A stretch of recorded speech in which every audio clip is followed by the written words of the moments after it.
हिंद बहने, जय हिंद। आज भी एक वीडियो बना के डाल रही हूँ। यदि अच्छा लगे तो कमेंट्स करके बताइएगा। और ऐसी कोई बात दिल को छू जाए तो अपनी ज़िंदगी में उतारने का कोशिश कीजिएगा, अपनी ज़िंदगी में उतारने का कोशिश कीजिएगा। देखिए, आज मैं बहुत खुश हूँ, बहुत खुश हूँ। आशा करती हूँ कि आप लोग भी खुश होंगे, आप लोग भी खुश होंगे। जिस भगवान ने मेरे को इतना ज़्यादा खुशी दी है, उस भगवान को दिल से धन्यवाद देती हूँ, दिल से थैंक यू बोलती हूँ, दिल से शुक्रिया अदा करती हूँ, दिल से शुक्रिया अदा करती हूँ। देखिए, हम सब अपने अपने भाव के गुलाम होते हैं, भाव के गुलाम होते हैं। पर जिनका भाव अच्छा है, जिनकी इच्छाएं अच्छी हैं, उनके लिए तो भाव के गुलाम होना अच्छा है। पर जो गलत विचार में डूबे रहते हैं, गलत कर्तव्य में डूबे रहते हैं, गलत भाव में डूबे रहते हैं, उनके लिए ऐसा करना बिल्कुल गलत है, बिल्कुल गलत है। तो चलिए, हम इंसान हैं और इंसान के जैसे जिए, इंसान के जैसे जिए। जैसे जीव जंतु में भी देखा करते हैं कि सब अपने अपने भाव के गुलाम होते हैं, सब अपने अपने भाव के गुलाम होते हैं। देखिए, जानवर में सूअर हैं जो गंदगी ही उनको पसंद है, गंदगी ही उनको पसंद है, वो उसी में जी लिया करती हैं, उसी में जी लिया करती हैं। जब हमारे ऊपर प्रतिकूल स्थिति आए तो हमें सूअर को याद कर लेना चाहिए कि वो गंदगी में जब जी सकती हैं तो हम क्यों नहीं। हम जब हमारे ऊपर परिस्थिति आए, कष्ट आए, तकलीफ आए, दुख आए तो हम क्यों नहीं जी सकते हैं। सूअर को याद करके जी लेना चाहिए। और जब हमारे को किसी गलती को त्यागने की विचार आए तो हमें गाय को याद कर लेना चाहिए, बकरी को, जो शाकाहारी पशु हैं उनको याद कर लेना चाहिए कि लाख तकलीफ या लाख भूखे होने पर भी वो जो अभक्ष है उसको भक्षण नहीं करती, भक्षण नहीं करती। तो हम क्यों ऐसा करेंगे, हम ऐसा क्यों करेंगे।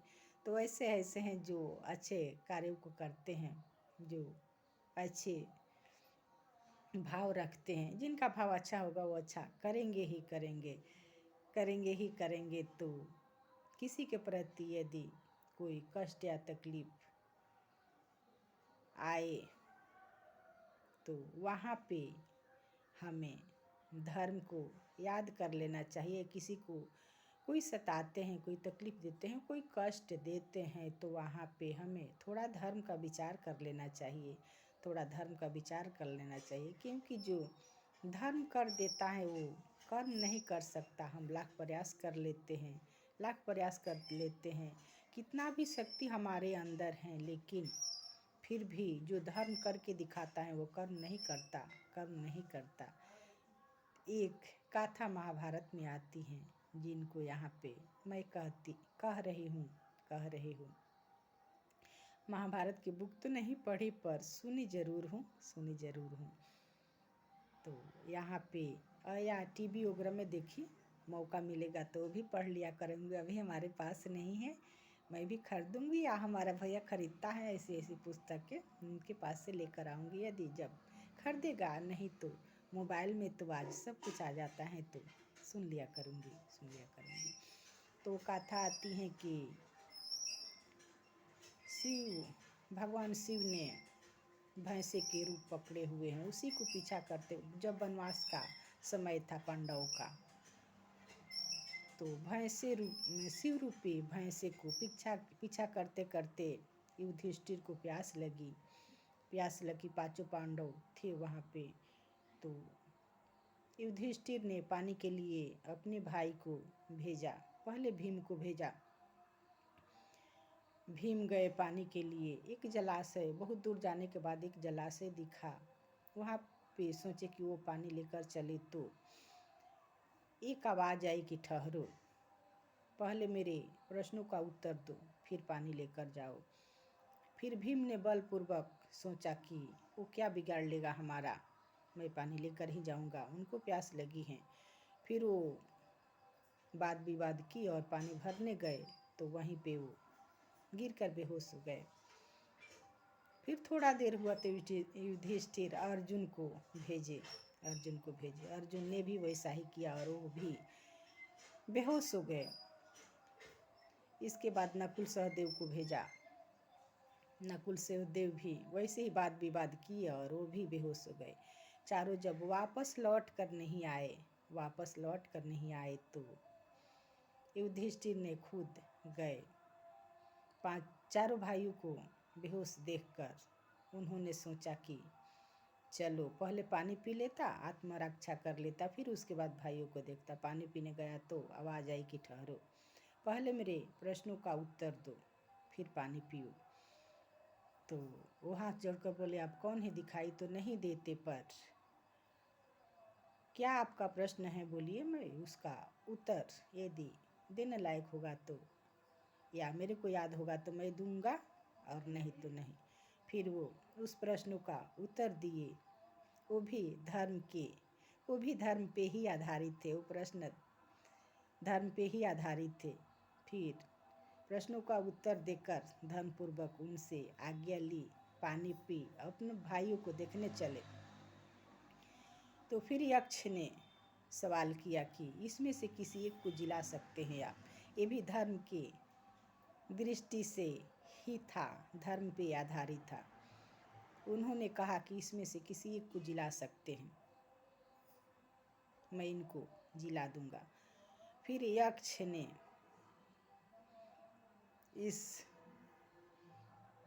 बातें को कहे तब युधिष्ठिर ने नकुल को माद्रीपुत्र में से किसी एक को जिलाने को बोला।